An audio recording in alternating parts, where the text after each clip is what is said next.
Dan sekarang ini para anggota DPR baru saja keluar dari ruang sidang paripurna ke fraksinya masing-masing. Tapi kita akan ngobrol sebentar dengan salah satu pesohor yang berhasil melenggang ke Senayan untuk jadi anggota DPR di periode 2024-2029. Saya sudah bersama dengan Mbak Melly Goeslaw, anggota DPR RI dari fraksi Partai Gerindra, dan masih bersama dengan Mas Agung Baskoro yang setia menemani pengamat politik dari Trias Politika. Selamat siang Mbak Melly.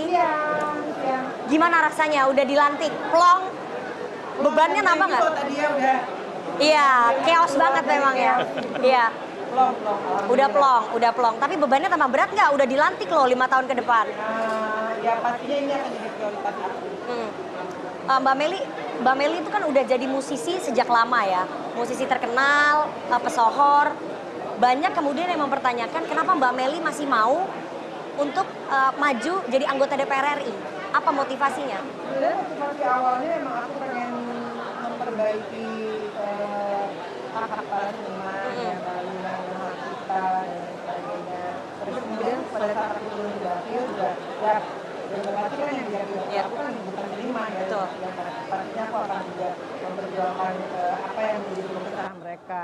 Tapi ya ternyata waktu yang awalnya aku agak ragu-ragu, ternyata pas terjun asik juga dan kayaknya memang kita harus terjun langsung untuk membenahi sesuatu gitu. Tapi modalnya Mbak Melly ini apa untuk bisa jadi anggota DPR RI? Modalnya sebenarnya kalau menurut aku modalnya ya kita jadi manusia aja, karena kan sebenarnya banyak juga orang-orang yang piawai atau berpendidikan tinggi dan lain sebagainya, tapi kalau tidak memanusiakan manusia atau kurang jujur juga yang gak jadi apa-apa. Ya modal aku insya Allah aku bisa amanah karena aku punya 600 lagu, 600 karya cipta yang mana aku pengen ini akan menjadi aset yang baik untuk anak cucu aku nanti gitu. Jadi itu salah satu yang aku perjuangkan nantinya. Salah satu ya. Tapi modal popularitas yang dimiliki oleh Mbak Melly bertahun-tahun berkarir di dunia musik, jadi pesohor itu membantu nggak? Membantu sedikit. Cuma sedikit ya? Sedikit, karena kan juga banyak pesohor yang juga nggak lolos. Jadi menurut aku popularitas nggak cukup. Popularitas nggak cukup. Kemarin habis biaya kampanye cukup besar nggak? Nggak bisa disebut ya. Tapi banyak ya, lumayan. Ya, lumayan. Lumayan ya. Mbak Melly maju dari dapil? Jabar 1 ya. Konstituen di sana bukan musisi ya, tentu saja ya. Bukan. Jadi apa yang ingin dibawa oleh Mbak Melly sebagai seorang musisi ke gedung DPR ini?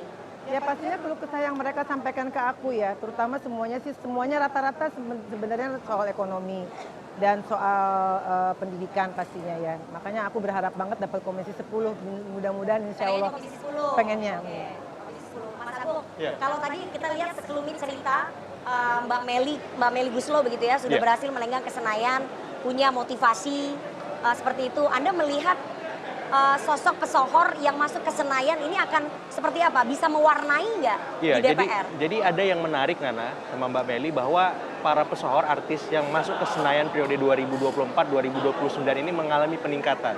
Dari 14 kalau saya nggak salah ke 24. Betul, naik. Artinya ada sinyal positif dari publik bahwa trust artis dan pesohor ini meningkat.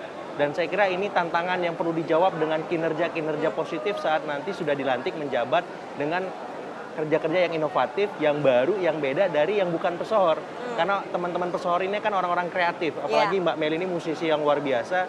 Saya kira dengan karya-karya beliau nanti di Senayan, ada banyak hal-hal baru yang bisa diterima oleh konstituen, bahkan masyarakat Indonesia secara keseluruhan, bahwa menjadi seorang anggota dewan itu tidak hanya pakem yang biasanya gitu, tapi ada banyak hal yang bisa dilakukan. Yang kedua, yang paling penting sebenarnya adalah bagaimana para pesohor ini bisa dan terdapat konsisten agar klimaks mereka sebagai anggota dewan itu dapat berbeda dari yang biasa, dan harapannya bisa menjawab problem-problem krusial bukan hanya di dapil tapi masyarakat secara keseluruhan yang di bidang ekonomi ini sangat krusial seperti itu, soal lapangan kerja, soal daya beli dan seterusnya. Jadi saya mengapresiasi Mbak Melly mau maju, apalagi perjuangan di dapil sangat keras. Jabar 1. Dapil Jabar 1 itu dapil neraka loh. Dapil neraka itu nggak biasa. Di internal ada pertarungan, di eksternal juga. ada pertarungan. Jadi ketika terpilih, wow, selamat sekali lagi Mbak Melly.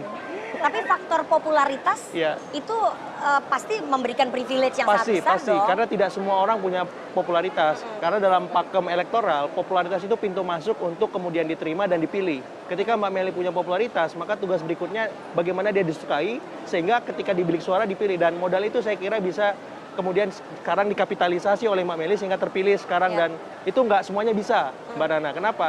Karena banyak juga pesohor, artis yang punya modal popularitas, tapi belum beruntung terpilih ke Senayan. Oke. Sehingga memang Karena mau nggak mungkin mau, kerja keras kali. iya, turun ke dapil intens, menyapa warga, kemudian di media juga bagus. Sehari 5 titik. Nah, Oh, itu. oke. Berarti Kalau niat sehari nih. 5 Ini titik, pesohor yang niat.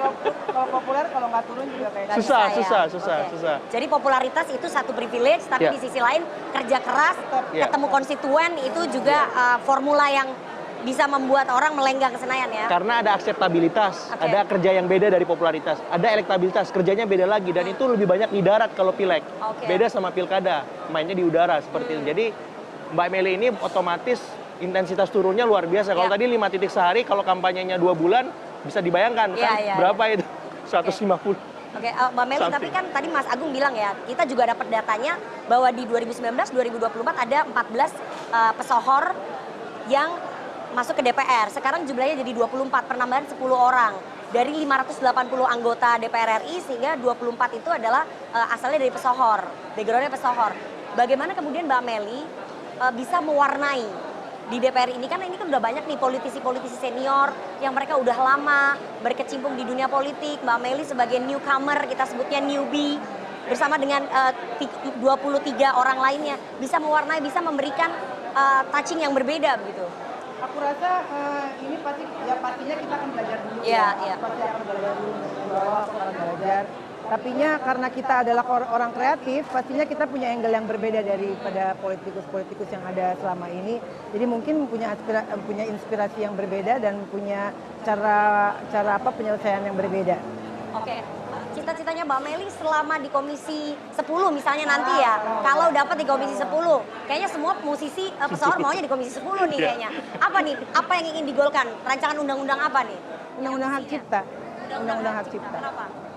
Ya pengennya nasib para seniman lebih baik lah dari sekarang. Oke, undang-undang hak cipta itu akan dibawa. Persoalannya mungkin untuk para pesohor, rancangan undang-undang hak cipta itu sesuatu yang penting. Bedanya bagi 500 lainnya itu mungkin bukan sesuatu yang penting. Makanya kan ini kan DPR itu kan perwakilan dari rakyat. Nah kami kan juga rakyat, kami juga seniman rakyat.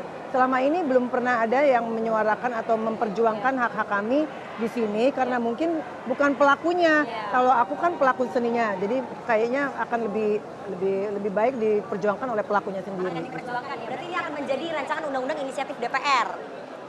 Harusnya ya, karena kan ini dari anggota DPR-nya sendiri yang sebagai pelaku. Mbak Meli, ini kalau kita lihat ya, di periode 2019-2024 itu banyak sekali rancangan undang-undang yang dikritisi oleh publik.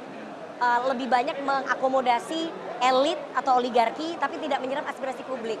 Nah nanti kalau misalnya Mbak Meli duduk di komisi, kita nggak tahu komisinya berapa, semoga sesuai harapan komisi 10, bagaimana kemudian menyikapi kalau ada rancangan undang-undang ataupun kebijakan yang tidak sesuai dengan hati nurani dan Mbak Meli tahu ini salah. Tapi Mbak Meli anggota dari partai nih, harus tegak lurus sama partai. Memang itu pertanyaan yang dari dulu aku Iya, tanyakan iya. kepada diriku sendiri gitu ya.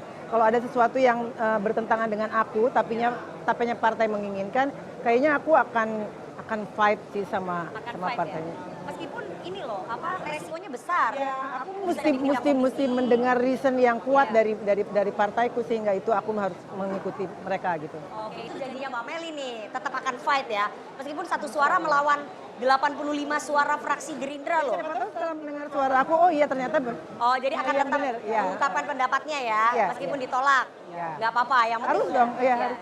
Oke, soal rancangan undang-undang dan di 2019, 2024 dan 2014, 2019 itu banyak anggota DPR yang terjerat kasus korupsi. Nah, jadi anggota DPR tuh banyak yang nggak tahan godaan, Mbak Meli. Bagaimana kemudian Anda nanti berkomitmen supaya bisa tahan godaan ketika menjabat? Insya Allah aku masih akan produktif karena kan kalau sebagai komposer aku tetap bisa bikin lagu dimanapun. Sambil ngantor bisa, sambil mandi aja bisa, sambil dimanapun bisa. Jadi istilahnya aku income-nya nggak dari sini aja. Oh, income-nya nggak dapat dari sini aja ya.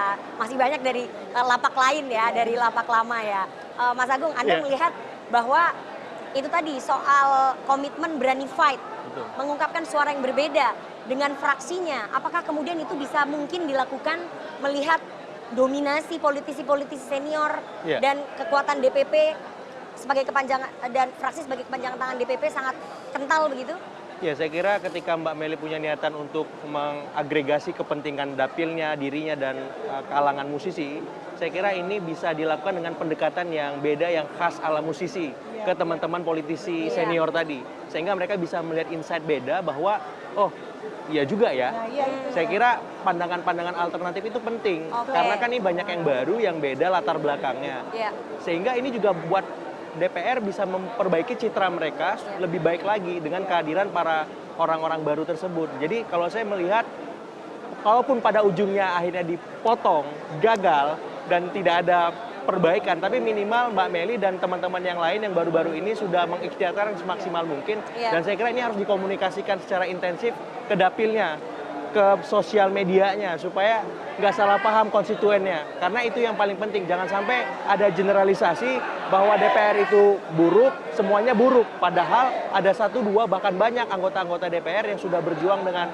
luar biasa untuk menyalurkan aspirasi masyarakat, seperti itu. Ya, mau ditambahin Mbak? Oke, jadi individual performance-nya juga harus ditonjolkan dengan cara-cara kreatif sebagai orang kreatif. Karena orang kreatif biasanya punya sudut pandang yang agak nyentrik, tapi ternyata belum tentu nggak benar gitu. Siapa tahu juga kita yang Oke, Mbak Meli, terakhir nanti kalau udah jadi anggota dewan akan lebih sering di mana nih? Manggung, tetap manggung atau fokus di DPR? Karena banyak loh teman-temannya yang lebih sering di luar nih dibandingin di dalam. Kalau aku kebetulan aku lebih suka kompos daripada nyanyi ya. Jadi kayaknya aku akan menikmati di sini karena kalau hampir kompos lagu bisa di mana aja gitu. Mungkin bisa bikin lagu tentang situasi bangsa, situasi politik ya sebagai curahan hati gitu. Ya bisa kan nyindir-nyindir halus kan, kalau seniman kan bahasanya, diksinya bisa banyak tanpa tersirat tapi gimana gitu. Tapi fraksi Gerindra ini loh harus sejalan dengan kebijakan pemerintah, presiden terpilih, itu gimana tuh Tar? Memang ya, tapi kalau mengungkapkan pendapat menurut aku sih mereka sangat terbuka. Masih ada idealismenya. Hari ini setelah dilantik kita akan tunggu. Semoga idealismenya Teh Meli tetap terjaga Amin, amin. sampai 5 tahun ke depan ya. Kita tunggu janjinya Teh Meli sebagai perwakilan rakyat Dapil Jabar 1 ya. Kita akan tunggu seperti apa sepak terjangnya. Terima kasih Teh Meli Guslow, anggota DPR RI dari fraksi Gerindra, dan Mas Agung Baskoro, pengamat politik dari Trias Politika.